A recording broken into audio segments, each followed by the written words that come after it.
This experiment was conducted by the famous Mary Cover Jones. I have on the left an example of a rabbit that may have been used, and on the right a picture of a boy around the same age as Peter. Mary Cover Jones was a pioneer in her field of behavior therapy. She was born in 1896 and passed away in 1987 at the age of 91. After collecting data and doing research with the famous psychologist John B. Watson, who did the Baby Albert experiment, she conducted her own experiment in 1924.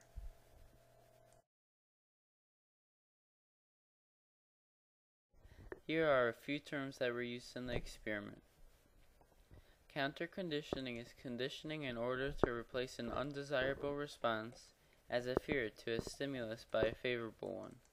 Desensitization is the process for migrating the harmful effects of phobias or other disorders.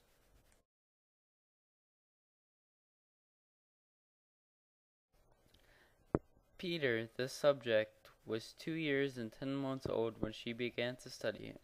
He was afraid of a white rat, and this fear extended to a rabbit, a fur coat, a feather, and cotton wool.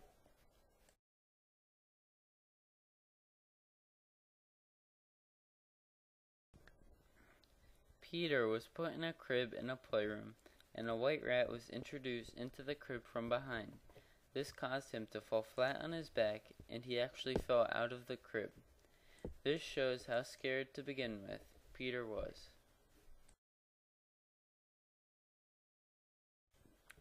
This part of the experiment was interesting because it showed Peter's phobia of rabbits. Whenever Barbara, the girl in the experiment room, touched his beads that they gave her, he did not react. However, when the rabbit touched the beads, he cried, "My beads." This is a table showing Peter's phobia in the beginning of the experiment and how he responded to different things. A few examples off the table is, when a fur rug hung over the crib, he cried until it was removed. This is because it reminded him of his phobia of rats.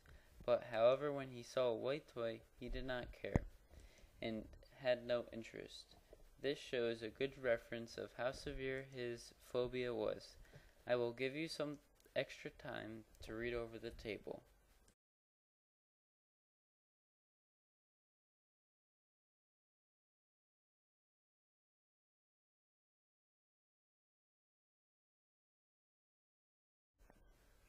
This whole experiment was based on having Peter not think of a rabbit and to condition him to think of something else. So whenever they had him see the rabbit, they always gave him food, which was a pleasant stimulus. This had Peter only think of food when he saw the rabbit, which made his phobia of rabbits decrease.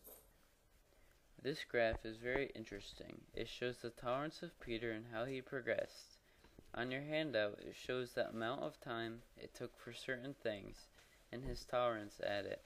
This shows that counter-conditioning works and migrated his responses to the rabbit.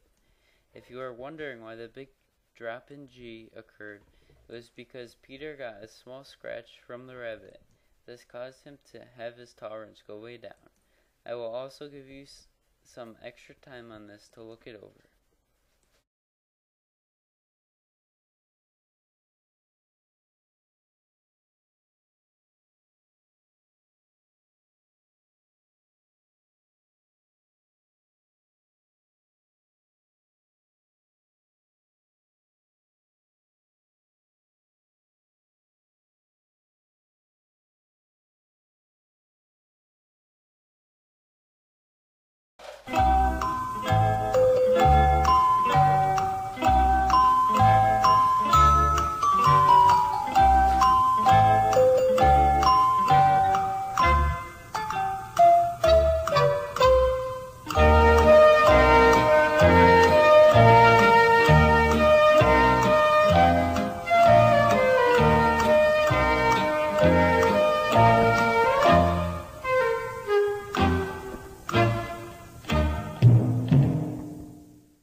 If you have your hand up for true, then you are correct.